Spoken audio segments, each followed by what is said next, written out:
मला सपोर्ट करावा. धनंजय मुंडेंच्या बाबतीमध्ये आपण एक स्पष्टपणे भूमिका मांडली होती की धनंजय मुंडे जर दोषी असतील तर कारवाई व्हायला पाहिजे, नाहीतर आधी ह्या ट्रायल जी चालू होती नाही व्हायला पाहिजे असं स्पष्टपणे म्हटलं होता.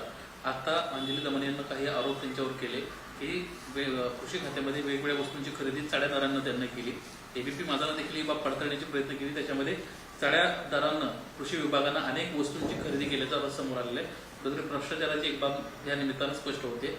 अजूनही धनंजय मुंडेंचा राजीनामा घेतला जात नाही, एवढे सगळे आरोप होऊन येतील. मला असं माहीत या बाबतीमध्ये धनंजय मुंडेच्या बाबतीने यापूर्वी बोललेलो असेल काय की दोषी नसतील तर कारवाई होता कामा नये.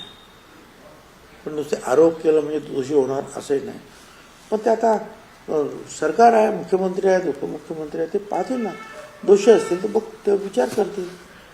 पण आरोप केला म्हणून कोणीतरी कोणावर आरोप केला आणि त्याची शहानिशा करणार नाही असं नाही होणार ना. सर, महायुतीतली कुस्ती कधी थांबणार आहे?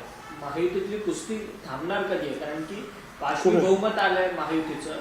सरकारमधलेच आमदार वगैरे सगळेच मंत्र्यांवरती भ्रष्टाचाराचे आरोप करतात आहेत, आकाचे आका म्हणतात आहेत, सुरेश धस असतील, प्रकाश सोळंके असतील. ही महायुतीतली कुस्ती कधी थांबणार आहे? हे बघा,